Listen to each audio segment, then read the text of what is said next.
And how y'all doing? Welcome back to the second part of my top hip hop albums of '95. I'm sorry I had to cut it short. My battery was running low, plus I had to deal with something. But I'm going to continue off where I left off. I left off with DJ Quick, Safe and Sound. That was number 14. Number 13, we're going to stick with the West Coast with this one.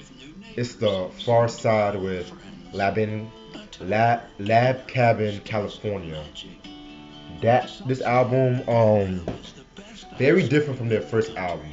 Like their first album, they were like more playful and shit like that. But like with this album, they still have some of the playful qualities, but they kind of went a little deeper with some of their topics. Like some of my favorite Far Side songs are all obviously on this album, like Devil Music, um, Splat, Splatatorium. Like I wish that song was longer. I know it's like an interlude, but like you play that beat, Jay Dilla did his well JD at that time. Like um, Running was a single. I gotta be real with y'all. I might get a lot of hate, but I'm not a big fan of that song. I mostly prefer the remix of that song. I don't know. I hear that song a lot, and that chorus I can't keep running away. I don't know. It just got on my nose after a while. I'm not saying it's a bad song. It's just like I'm kind of after a while I get a little tired of it. Then she said, hands down, Fat Lips' best performance on was on that song. Like, but yeah, this was like their last great album because after this album, they came out with that plain rap where who left? I think um 'cause I think who left? Fat left. He left around plain rap. That Slim Kid left after plain rap too, and then they came up with that Humboldt's beginnings. And in my opinion, like I love the Far Side, but without Slim Kid and Fat Lip, it's not the Far Side to me. And that's why that last album kind of disappointed me. But that's another story for a different day. Far Side, Lab Cabin, California. Now this next guy, this next MC right here, I talked about him briefly on Fat Joe's Jealous One's Envy. This is his second solo album. It's KRS-One with his eponymous album. Originally, this album was supposed to be called Hip Hop versus Rap, but he changed it to this his name. And believe it or not, like the album that you hear now, this is not that's not the original album because he actually redid the album. There's like a lot of tracks he did not use, but I'm gonna get more into that when I do a review on the album one day. Like this whole album is amazing in my opinion. It's not as good as the first one. I mean, let me take that back. The first one has a special place in my heart. I love this one too, but a lot of people say this was actually his best solo album. I tend to disagree because that first one I can play that without skipping a track. This one is a bit more guest appearances with this one, but he is still carries one all the way through. Like rappers are in danger, the automatic with Fat Joe. Um, I wish they would have came out with albums because they were really that was really a dope team.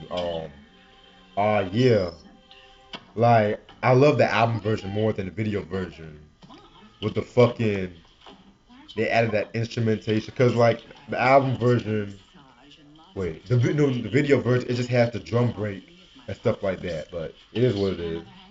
Health, wealth, self, wannabe MCs. I mean, it's KRS One. That's all I'm gonna say. Number 11. Okay, I have to be real with you guys again. From 11 to up, from 11 to 2, each of these albums could have been number one. So that's how dope the year '95 was for hip hop. But this is Smith and Wesson's The Shining. Um, Without a doubt, the best album to ever come out from Boot Camp Click. You guys should know who Smith and Wesson are. Tech and Steel. Like, this album is grimy. It's dark. It's jazzy. Like, the beat miners, some of their best beats were on this album. Like, they have certain songs like Home Sweet Home, Let's Get It On, PNC, Bucktown, which was my introduction to them. Soundboy, bro. Oh, like you play this fucking album, it will take you back to that period and shit like that. But yeah, Smith and Wesson, very amazing. Like this was like kind of like I kind of consider this album the breakthrough for Boot Camp Click. That's that's how I love this album. Now the top 10. Now the top 10.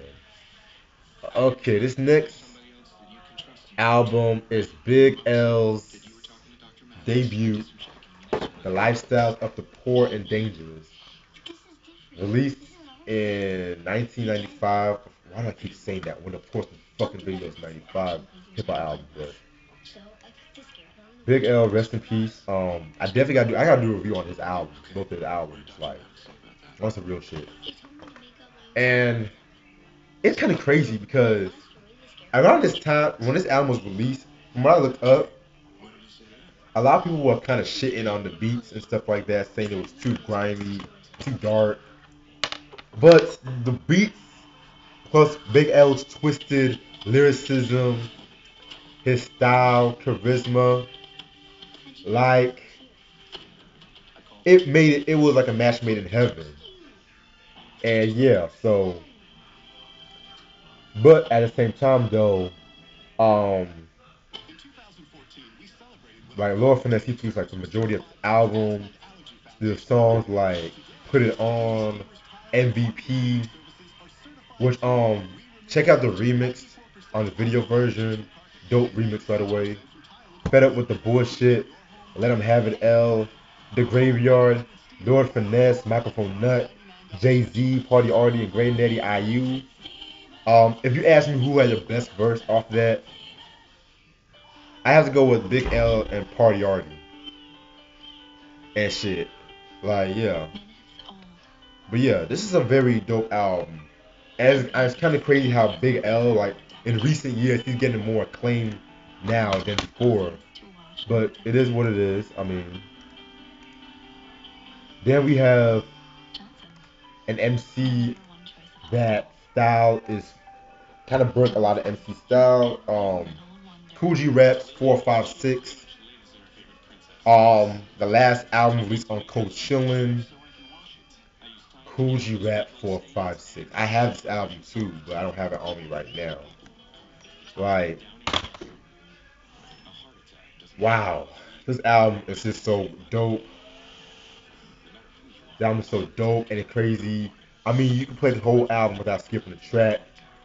It's This is the type of album like no radio airplay. Well, besides Fast Life, that's like the only radio-ish song. But I kind of prefer the remix. I think the Buck Wild remix of that song.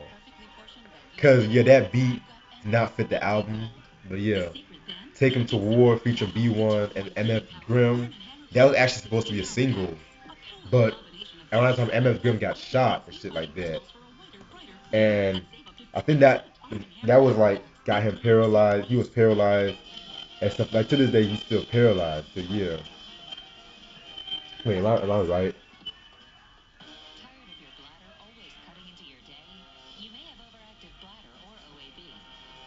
Oh, he is deaf, blinded, paralyzed from the waist down.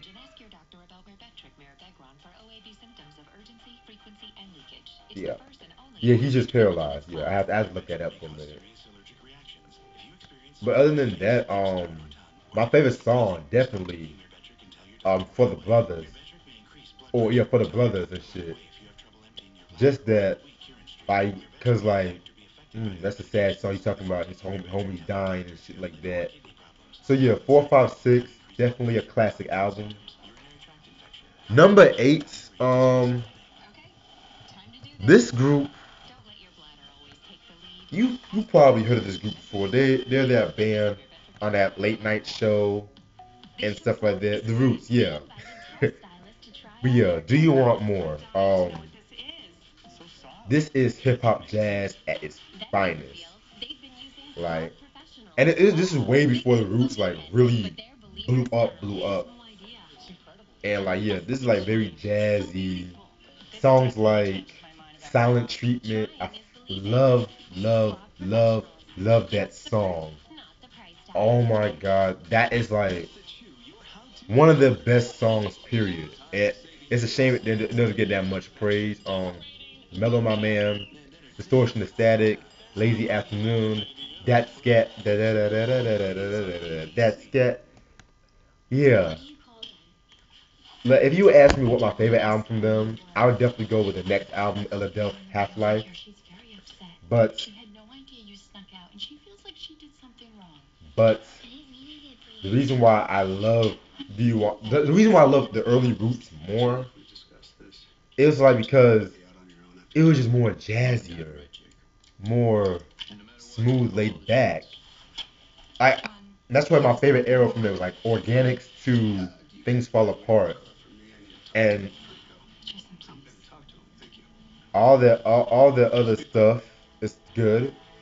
Although I was not a fan of And Then You Shoot Your Cousin, not a fan of that one. Yeah. Okay. Now the big one. Onyx.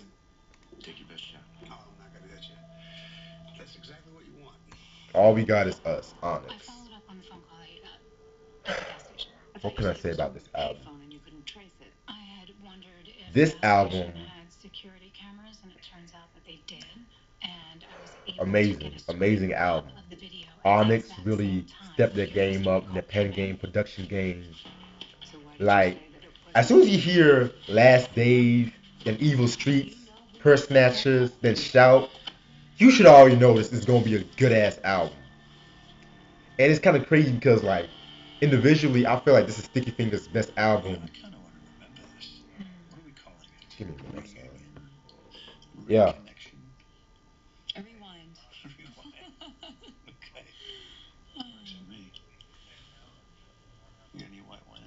I'm gonna send it to Shamar because I'm kind of like doing a YouTube video right now. Uh-huh. Bye.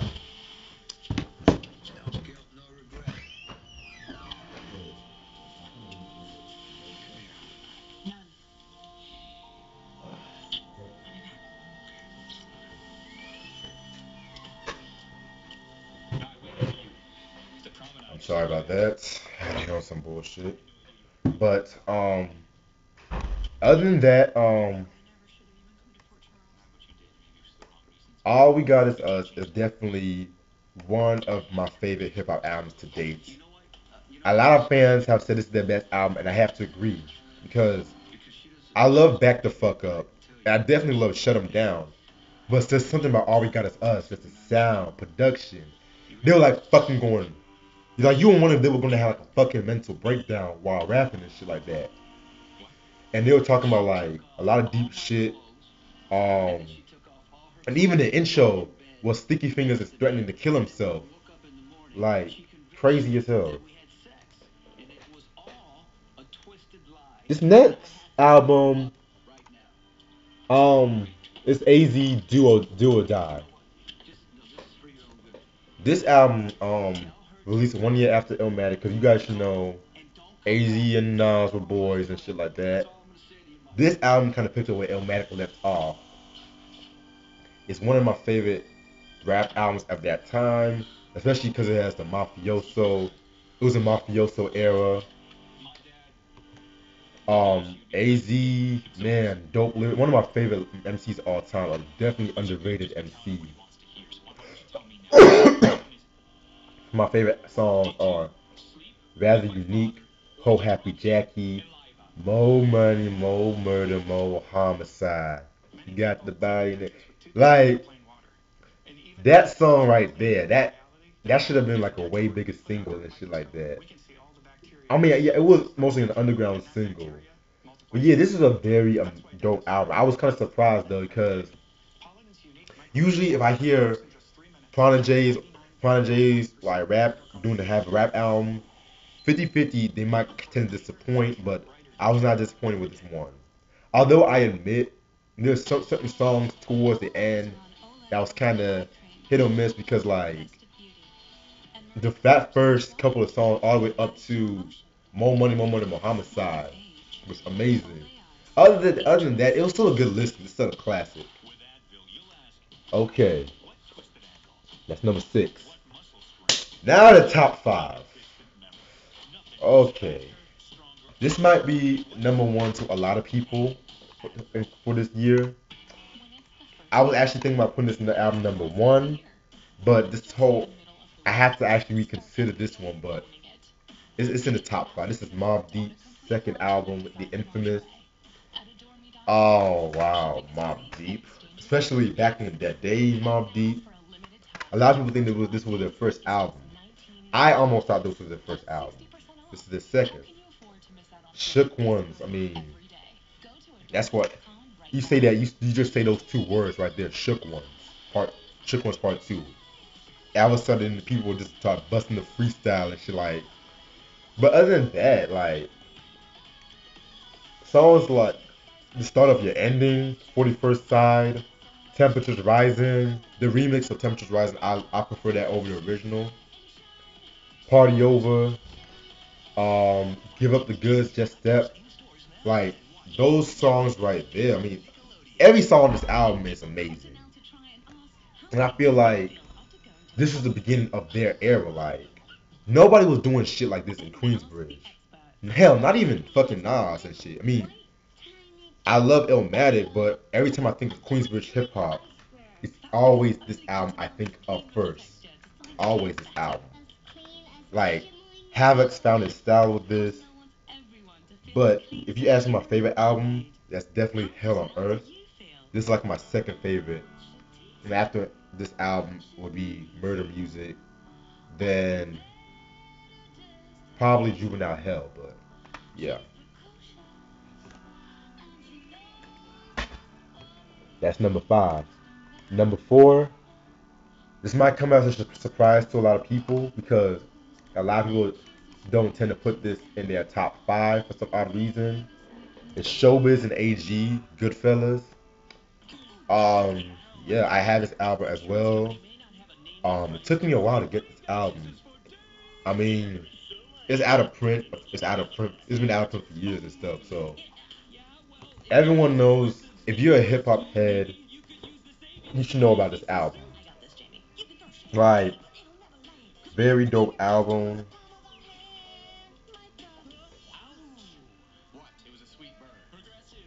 Me tomorrow. Okay, I'm sorry. Okay, yeah.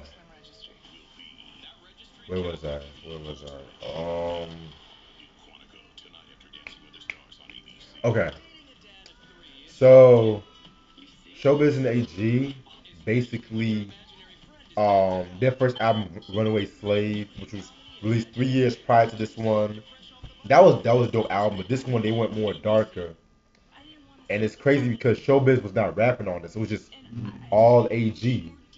Well, of course he had some guest appearances. There's certain songs like Neighborhood Sickness, Got Your Back, Next Level, Nighttime Mix. Primo fucking killed that beat. But the song that I love, the song Got the Flavor with D Flow, Wally World, Party Artie, AG, and Method Man. Um, Rest in peace to Party Artie. I mean, that MC, he always had the energy, like that voice alone, like very underrated MC. I mean, I love that song. Love this whole album. It's so amazing. Like their first three albums are my favorite albums from them. First three, I did like Full Scale and shit like that. Number three, okay, Raekwon. Only built for my Cuban links. Well, the original time only built for my Cuban links niggas. This album to me is definitely one of the Wu-Tang's best solo works. Definitely a classic album, influenced generation after generation of rappers.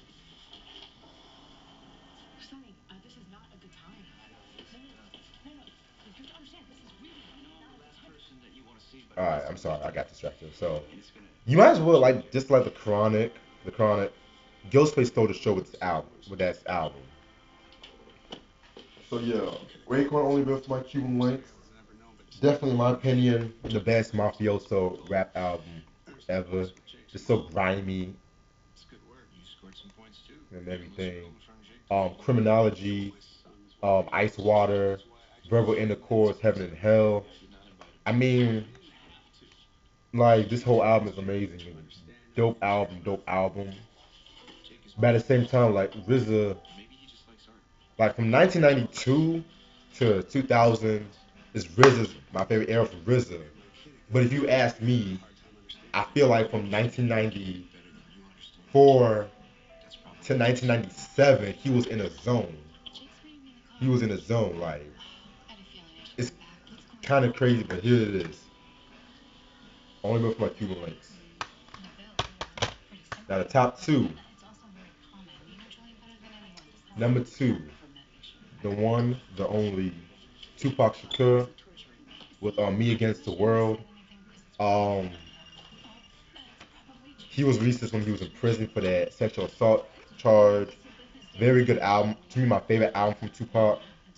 Like classic albums, classic songs like Temptations, Can You Get Away, Death Around the Corner, If I Die Tonight.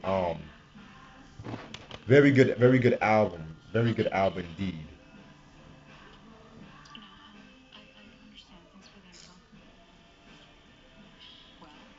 We have a meeting tomorrow. We just had a meeting yesterday. Come on now. Yeah, I'm sorry. But one thing about this album that see he actually redid this album before he went to jail. Because from what I've looked up, there was an original version of this album. There was actually an original version of this album. Um,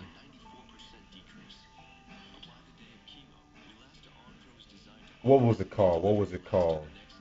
Yeah, and but at the same time, like he redid it because after he got shot, and he wanted to prove how he was dedicated to hip hop with this album. So this is a very dope ass album. It has that good mixture of West Coast and East Coast production. So yeah, good album. And my number one pick, Jizz's Liquid Swords, 1995, best hip hop album of that year. What I recently did a review on this album, recently, like months ago, and I feel like this album is the best solo album in Wu history. I mean, a lot of people say only built for my Cuban links. Yes, I'm not denying. I love that album too, but this album speaks more volumes. Its production, the complex lyricism, concept they were talking about. Um, yeah, and also like if you want more, why I love this album, just check out my review. And yeah, that's my top 25 hip hop albums of 1995, right there. Stay tuned for more stuff. Peace.